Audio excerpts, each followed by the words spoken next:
subscribe to my channel. And also press this bell icon. Hello mga ka-outons, good morning sa inyong lahat dyan. Ayan po, mayroon naman tayo pong isang episode ngayon. Isa pong ipakita ko sa inyo.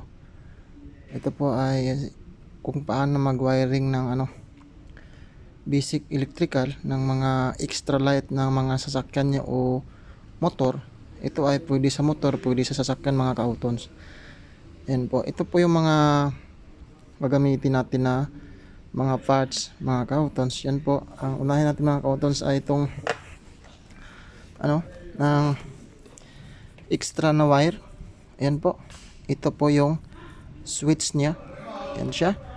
Ito po yung fuse niya mga ka-outons. Itong fuse mga ka-outons ay 30 amperes. Yan po. Ito po yung isang fuse mga ka-outons. Yan po, mayroon po siyang 10 amperes. Dalawang fuse ang gamitin natin. Yan po siya. At ito pong relay. Yan po, ito po yung relay niya. Yan po yung nasa likod niya.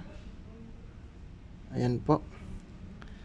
Ngayon, ito po yung indicator lamp. Ito po yung indicator lamp natin.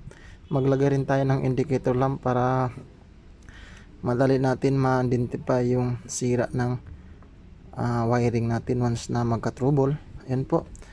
Ito po ay ito po yung main bulb niya. Yan po. Ito po yung main bulb niya mga ka-outons. Yan siya. Ito po yung dalawang ito pala yung gamitin natin by battery. Yan po yung battery niya. 12 volts. Yan po mga ka-outons yung battery gamitin natin. Ito po yung dalawang diagram na gagamitin natin mga ka-outons. Ito po yung isa mga ka-outons. Ito po yung with ignition switch. Ito po. Ayan sa mga ka-outons. Ito po yung with ignition switch. Yung dalawang diagram na gamitin natin. Ayan po mga ka-outons. Ito po yung isang diagram na gagamitin natin mga ka-outons. Ito po ay without ignition switch. Sa atin pa ay direkta lang siya doon sa baterya. Tapos yun, direkta siya sa baterya. Tapos may sarili siyang switch at saka madalawang fuse yung ginamit. At saka mayroon din siyang indicator lamp. Ayan po. At saka relay. Ayan po. Ang magkaibahan nito mga ka-outons ay ito pong ignition switch. Ito po yung nakaibahan sa kanila. Pero parehas lang sila ng wiring. Ayan po. Parehas lang sila ng function. Ayan po. Ang nakaibahan lang kasi nitong mga ka-outons, itong with ignition switch, once na yung sasakyan nyo ay pinapark nyo, tapos malimutan yung i-switch off yung switch nito, ay pag switch off nyo ng ignition switch ay automatic na siyang ma-off lahat yung extra light na nilagay nyo sa mga sasakyan nyo. Ito naman sa mga ka-outons, ang disadvantage ito ay once na mag-park kayo ng sasakyan tapos malimutan yung switch off nyo yung switch nya, ang mangyari ay naka-on yun ang extra light nyo at saka madrin yung baterya nyo. Yan po yung magkaibahan siya. Yan po yung magkaibahan na yung procedure nito sa dalawang diagram na ginawa ko. Pero ngayon mga ka-outons ay wala po tayong ignition switch na parts dito. Ang gagawin natin na wiring ngayon mga ka-outons ay ito pong walang ignition switch. Yan po. Ito po yung mga parts niya. Yan po. Itong switch, dalawang fuse, 10 amperes at 30, indicator lamp, relay, tsaka bulb. Yan po. Yan po, at saka may natin yung baterya. Yan po mga ka-outons yun ang i-wiring natin ngayon. Ito po yung direkta. Ito pong ignition switch. Yan po ay with ignition switch. Yan po. Ito ay maganda rin siyang, maganda talaga to siya na dun mo ilagay sa ignition switch mga ka-outons. Yan po. Yan mga ka-outons, iyan ko muna kung para may screenshot nyo. Yan po. At saka ito po yung isa. Ayan po. Kaya ngayon Simulan ko na mga ka-outons ang pag-wiring nito, pagkunik-kunik dun sa mga wire niya para makita nyo na gumagana itong wiring na diagram na ginawa ko. Yan pa mga ka-outons. At saka ito pong may ignition switch na with ignition switch mga ka-outons ay hindi natin mawiringan kasi wala tayong ignition switch na available. Ngayon ang titirahin lang natin mga ka-outons ay ito pong direkta. Ito pong direkta sa baterya na mayroon siyang sariling switch. Ayan pa mga ka-outons, i-wiring na po natin. Okay. Ihawi na natin tong wiring dito sa gilid, yung extra niya tsaka yung mga valve na natin. Ngayon, yan po. Ngayon mga ka-outons, sa hindi ko pa simulan na ngayon po yung tong relay mga ka-outons, yan po. I-explain ko muna mga ka-outons. Ayan po siya mga ka-outons. Ito po yung 30, 87, 86 at saka 85. Yan po. I-explain ko sa isa mga ka-outons yung mga number niyan. Ito pong 86 mga ka-outons. Ito po yung nagsisilbing ground niya. Ito po yung 86 yung silbi ng ground.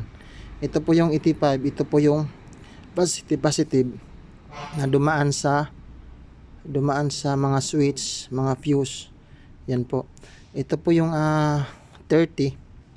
Yan po mga 30 mga ka-outons. Excuse me. Yan po yung mga yan pong 30 mga ka-outons. Yan po. Ito po yung all hot, all time. Ito po ay galing po sa baterya. Ito po ay solid na dumaan din sa fuse na 30 amperes tapos direkta sa dun sa baterya. Ito po yung 87 mga ka-outons. Yan pong 87. Ito po yung 87. Yung 87 na yan ay ito po yung palabas na kuryente na patungo dun sa ilaw na ginawa natin. Yan po. Itong dalawa mga ka-outons, ito po yung nag-i-energize kasi may coil po to dun sa loob. Yan po. Ito po yung nasa loob niya. Kaya itong dalawa ang nag-i-energize para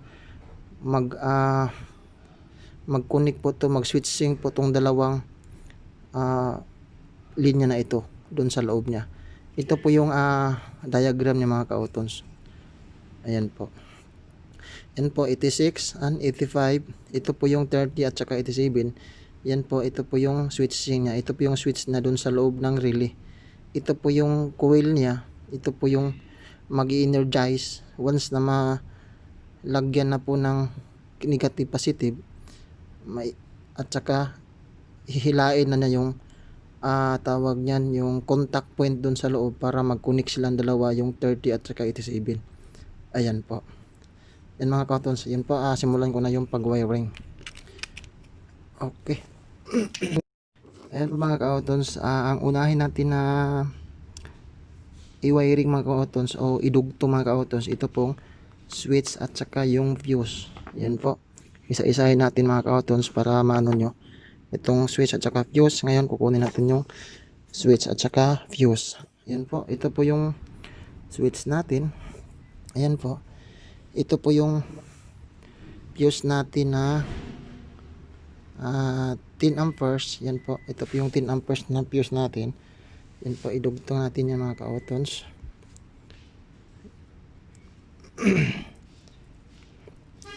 Dugtong natin yan dito sa isang wiring dito sa switch. Ayan po. Okay, lagyan natin ng electrical tape para siya, hindi siya short circuit na maya pag once na marami na siyang wire. Okay. Ayan po mga ka-outons, nadikit na po natin yung nadugtong na po natin yung switch at saka yung niya, yung 10 amperes na fuse, yung ito at saka ito. Ngayon ang sunod natin idugtong mga ka-outons, ito pong linya ng indicator lamp. Yan po, kunin mo natin yung indicator lamp. Ito po yung indicator lamp natin. Ayan po, dugtong muna natin ito mga ka-outons. Indicator lamp nya. Yan po. Kunin muna natin itong isang wire. Yan po. Kukunin natin yan, tapos lagyan natin dito. Ayan siya. Yan po mga ka-outons. Yan po. Dito natin ilagay sa blue. Ayan po. Yan po mga ka-outons. Nadikit na po natin yung nadikit na po natin yung indicator lamp niya. Ito pong itong sign na ito mga ka-outons ay ground po yan. Yan po. Ngayon, itong wiring na ito mga ka-outons, ito po ay natin idugtong. Yan po. Kuha tayo ng extra na wire. Ito po yung nadukpan kayo na. Yan po. Ito. Tapos lagyan natin ng electrical tape yan. Paghalo lang natin yan dyan.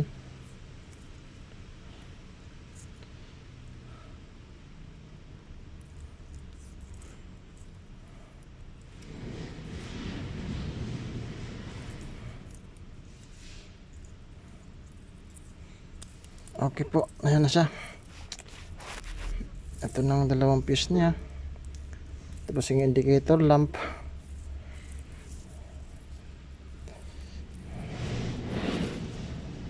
Ayan po. Ayan po siya mga ka-outons. So, nadikit na po natin yung switch. 10 amperes na fuse. Yung indicator lamp. Ayan po. Kukunin na po natin yung relay niya. Yung relay na idugtong natin dito sa 85. Ayan po, 85. Kunin natin yung 85 na relay. Yan po, ito po yung relay niya. Yan po siya. Yung 85, ito mga ka-outons, ito pong puti. Itong itim ay ground. Ito pong yellow ay ito po yung 87. Ito po yung 30. Ito pong pula, ito po yung normally close po to, pero wala na po to, hindi po to dugtong sa lalim, wala na po siyang yan po, wala na po siyang terminal. Yan siya.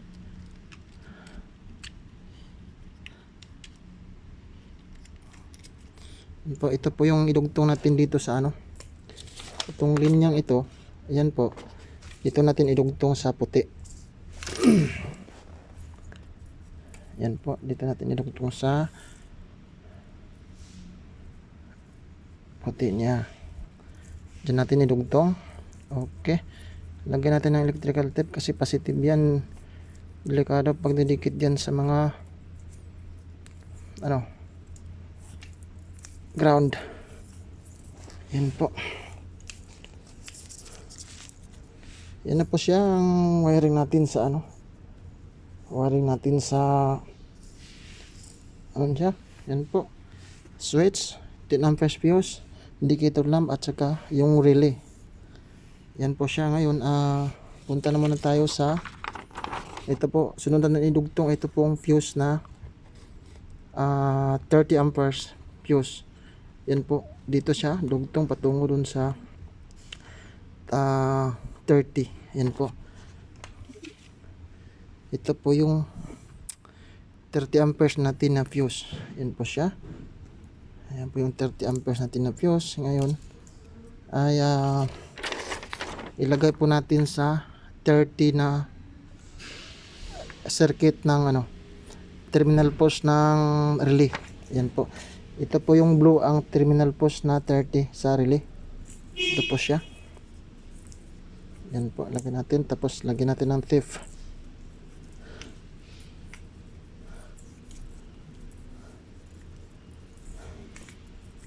Okay. Yan po. Yan po tumba. Yan po, nalagay na po natin yung 30 amperes na relay. Ayan po. 30 amperes na fuse, sorry. Ito po ay 30 amperes na na fuse. Ito po yung linya na yan. Yan po yung 30 amperes na fuse patungo sa relay. Ayan po, ang gawin natin ulit mga kautons, ay kunin natin tong diagram. Ngayon, dito po tayo sa 87. Ito pong 87 mga kautons, yan po. Kuha tayo ng dito sa 87, i-connect po natin yung 87 dun sa valve na kunin natin tong valve na yan. Ito po yung valve, yan po. Ito po yung linya na yan, itong yellow na yan. Yan po siya. Yan siya, at saka ito, yung 87. Yung 87 ito mga kautons ay isang yellow din. Yan po, yellow. Ayan po ay idikit natin yan dito mga kautons. Ito. Dikit natin yan dito sa yellow din kasi ito po yung 87 sa relay. Okay.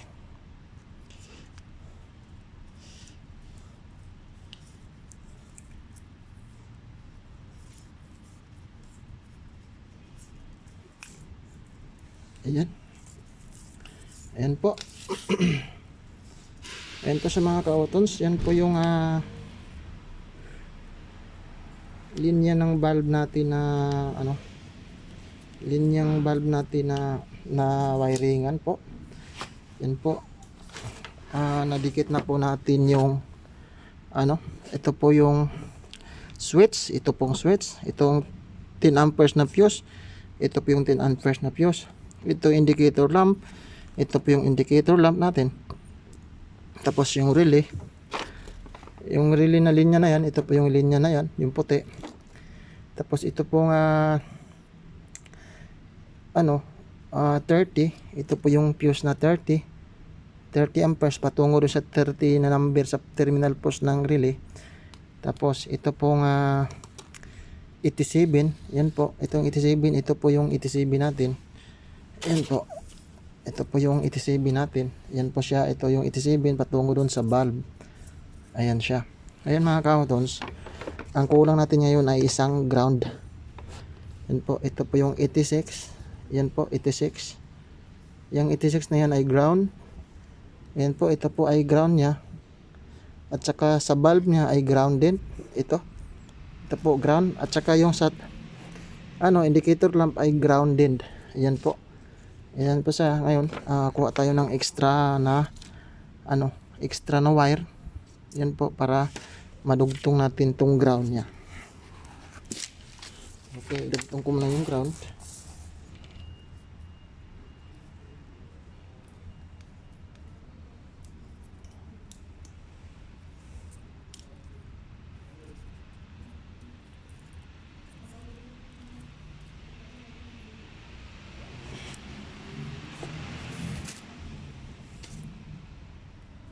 Yan po, kuha na ko isang extra wire ulit.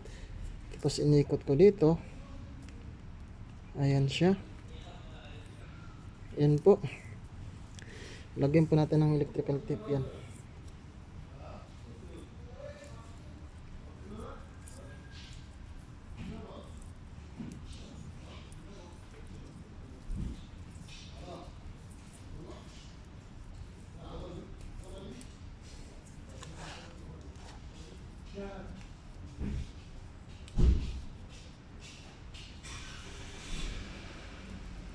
Ayan siya. Ay, sorry. Ayan po. Ngayon, kuha muna tayo ng extra ulit na wire para sa negative niya. Para patungo sa baterya. Ito po, malaki po. Idugtong natin dito sa kabila. Ayan po.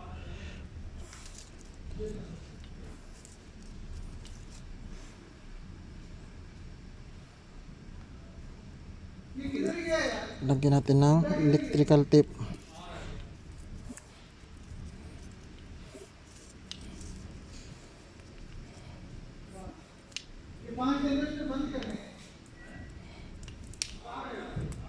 Ayan po. Ito po yung extra na negative niya. Ayan po. Lagyan natin dito. Tapos ngayon, ito pong yun po siya. Yung negative natin sa indicator lamp. Yan po. Ito po siyang indicator lamp na negative. sarili niya. Dinugtong ko po dito po. Dinugtong ko po siyang yung sarili. Ito po. Yan siya negative. Ito pong sa valve niya. Ito po yung dinugtong ko rin siya. Ito po yung wiring ngayon niya. Ngayon, dito na po tayo sa dito na po tayo sa positive. Yan po, kuha po tayo ng extra na wire. Yan po, ito po dito. Yan po, ipagsama lang natin yung dalawa na yan. Yan po, ito po yung switch at saka 30 amperes na fuse. Ipagsama lang natin yan. Okay, tapos kukuha tayo ng extra na wire para sa positive. Ayan po, para patungo sa baterya. Yan po siya. Mas maganda yung direkta sa baterya mga kautons.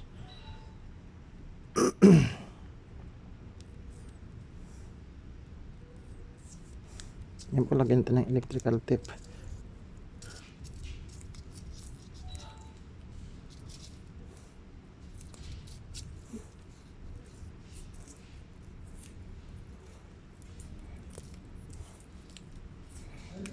Ayan siya. Ayan po. Ito po siya ay natapos na yung ano natin, yung paglagay ng ano po siya. Ayan po. Ayan po siya, ay isa-isahin natin to ngayon bago natin ipailawin kung iilaw ba. Ayan po siya, isa-isahin natin yan ngayon. Nandito po yung diagram natin. Isa-isahin natin yan para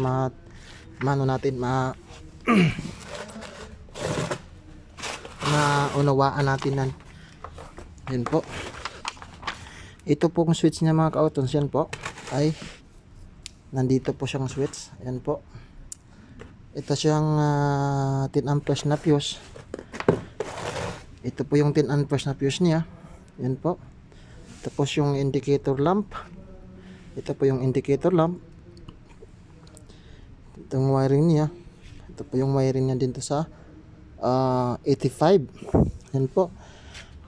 Ito po yung sunod ay ito pong 30 amperes na fuse.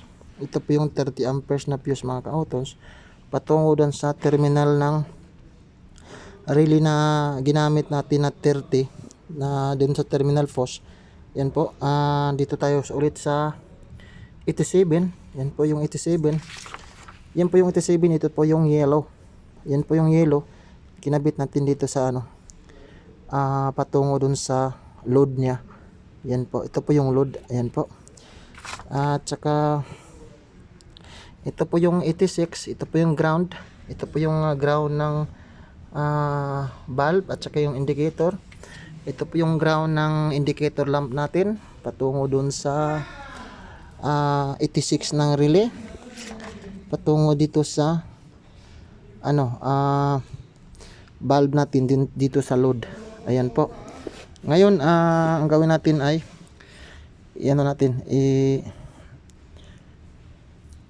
i-connect natin sa baterya. Yan po, unahin na po natin tong positive. Yan, unahin natin yung positive para ayun po mga kautons. Yan po, nakabit ko na po yung sa baterya niya. Yan po yung positive at saka yung negative. Yan po, ngayon ipagana natin tong ginawa natin na wiring dito sa isang diagram na itong diagram na to, kung gagana ba yung gawa nating wiring. Ayan po, kung gagana ba tong indicator lamp o at saka itong load niya. Ayan po, ito po yung load niya, ito po yung valve, main valve. Ayan po. Ngayon i-switch po natin mga kautons.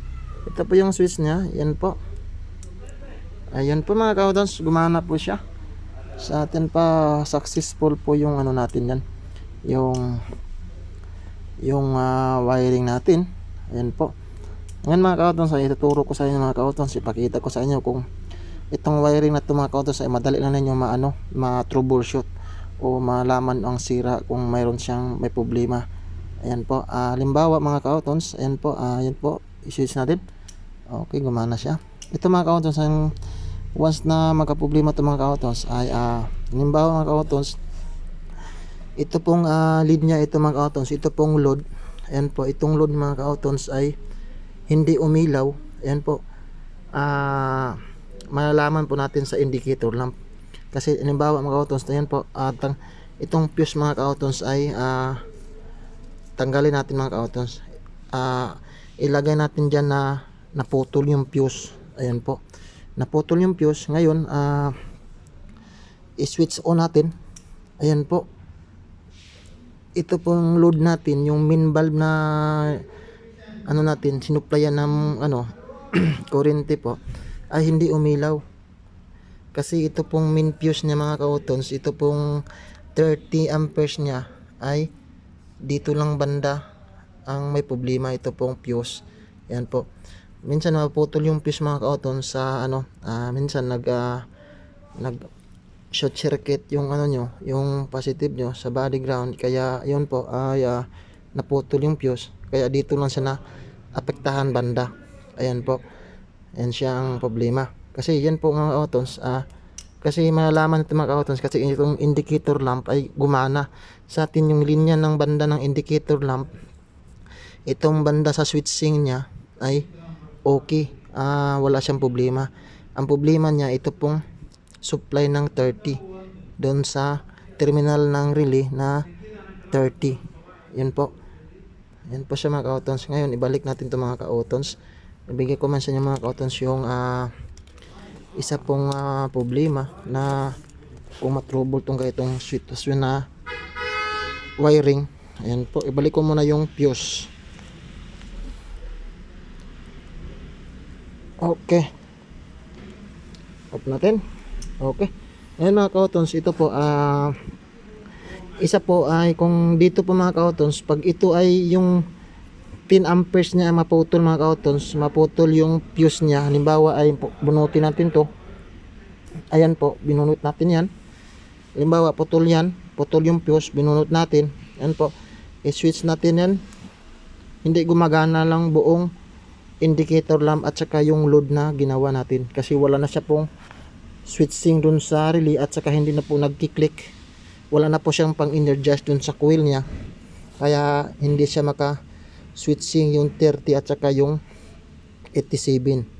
Yan po, sa atin pa malalaman natin banda dito kung fuse ba ang sira o switch ba. Yan po, yan siya. At ibalik natin ulit mga ka-autons. Yan po mga ka-autons, yan po. Pag yung valve naman yung mga ka-autons, halimbawa yung valve niya ay ito po ay yan po, putol natin. Yan po yung valve nyo mga ka-autons, ay yung indicator valve nyo ay sira. Yan po, naputol yung filament na yung filament dun sa loob. Ayan po ay naputol. Iilaw pa rin yung load nyo mga ka-autons. Ayan po, umiilaw pa rin yung load, kasi pang indicator lang to, pang lang to kung gumagana ba yung At saka isa pa, halimbawa ay ito ay balik natin yan. Yan po, yan po ay bunutin natin tong ito pong load niya, yung load niya. Yan po, binunot natin yung load niya, tapos i-switch on natin. Yan po, umilaw yung load niya o yung indicator lamp. Ang dalawa yung posibilidad na puntahan ay itong valve, yung filament niya ay kumbaga naputol na, o itong fuse. Yan po, dalawa po yung puntahan nyo na direkta na puntahan. Yan po, kasi yung indicator lamp niya ay umilaw. Sa atin pa, ito pong relay ay nag-energize, mayroon po siyang supply dito sa load niya, may supply na positive. Yan siya mga ka-autons. Yan po yung kaibahan ng may indicator lamp at saka sa wala. Yan siya. Yan po, madali na natin ito madiagnose mga ka-autons pag ito yung wiring na gamitin natin dun sa mga sasakyan nyo na sasakyan nyo na gagamitin nyo na pang wiring. Ayan po. Ito po siya. Ayan. Ito po yung ito po yung ginamit natin ngayon, yung wiring natin ay ito pong walang ignition switch. Yan po. Ang disadvantage ito sa ignition switch mga kaotons ay kung malimutan yung motor nyo ay iniwanan nyo tapos hindi nyo na switch off yung switch na dito, ayan po, ay automatic talaga yung sasakyan nyo ay magdi-drain yung baterya. Once sa pagdating ng umaga, yan po, drain na po, hindi na po andar yung sasakyan nyo. Yan po. At saka ito namang may ignition switch. Yan po, ito po yung mayroong ignition switch. Yan siya. Ito po yung advantage ng mga kaotons. Kasi once na yung sasakyan nyo, yung sinabi ko kanina, na once yung sasakyan nyo ay maiwanan nyo yung switch ito na maka-off, pag switch off ng ignition switch nyo ay automatic na po siyang mamatay. Hindi na po kayo magproblema na nalimutan ko yung extra light ko na na hindi na off. Hindi na kayo mag-alala kasi mayroon na kayo ignition switch na dito po sa dumaan sa accessories. Yan po, accessories.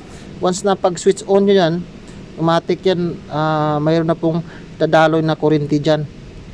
Once na mag switch on kayo dito sa switch, ayan po, automatic siya mag-energize lahat yung na yan, relay, tapos yung load nyo ay iilaw. Yan po. Ito po, once na i-off mo to, switch off mo to yung ignition switch, ito po yung ignition switch off nyo, itong linya na to ay mawala na po yung kuryente. Kahit naka switch on yan, mawala ng kuryente yan, wala na po siyang pang energize sa loob ng relay, wala na pong energize sa coil na sa loob ng relay, at saka hindi na rin mag-contact yung contact point dito sa 30 at saka 87 at saka para pang supply dito sa load na valve. Ayan po. Yan po yung ka-advantage ng with ignition switch. Ayan po. Ito naman pong ito, pag hindi natin tong switch off yung switch niya, pag off na yun ng ignition switch, yun po, tuloy-tuloy pa rin yung daloy ng kuryente niya. Ayun po, madidrin po yung niya kung maka-switch off, maka-switch on tong switch nyo. Ayan po. Pag maka-switch on to, tapos maiwanan nyo, tuloy-tuloy pa rin yung nyo, daloy ng kuryente kahit naka-switch off yung ignition switch nyo. Ayan po yung kaibahan ng dalawang diagram na ginawa natin. Ayan po. Ayan po, successfully po yung gawa natin na wiring po. Ayan po.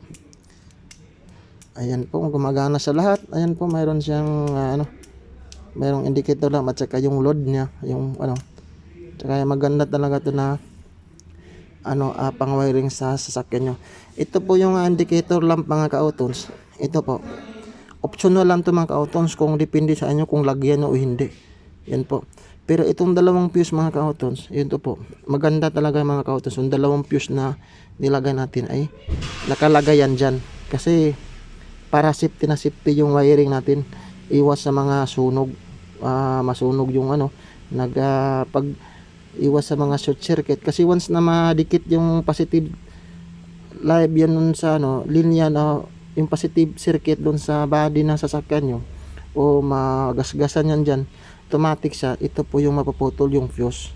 Once na mag switch on yan, automatic yan, may maputol na fuse yan, at saka hindi na rin masisira yung wiring o masusunog. Yan po yung advantage na dalawa yung fuse na gagamitin. At saka basta ito yung indicator lang, optional lang yun kung gusto nyo lagyan o hindi, optional lang yan mga ka-autons. Ayan po.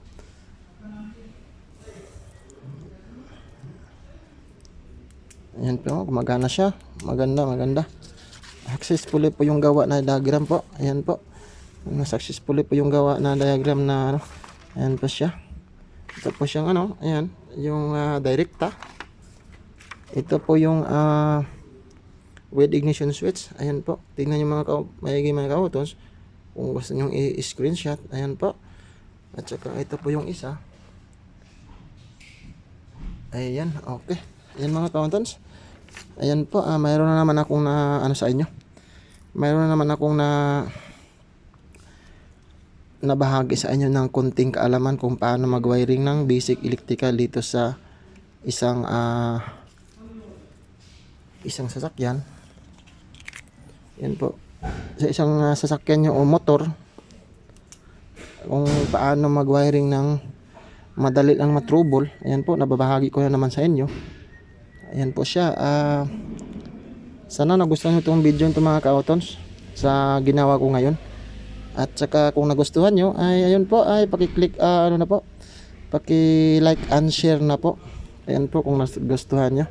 At saka kung ikaw ay hindi pa nakasubscribe sa YouTube channel ko, yan po, pakipindot na po yung subscribe button at saka notification bell para updated ka sa mga videos na i-upload ko. Yan po mga ka-autons. Sana mayroon kayong konting nakuha nitong konting kaalaman sa ginawa kong wiring ngayon. Parte sa mga extra light na mga sasakyan nyo. Kung mag-additional kayo ng mga ilaw doon sa mga sasakyan at saka motor. Ito sa motor at saka sasakyan, pwede ito mga ka-autons. And ba mga ka-autons, magpaalam ako sa inyo. See you soon in my next video. Sana nagustuhan nyo ito. Thank you for watching mga ka-autons.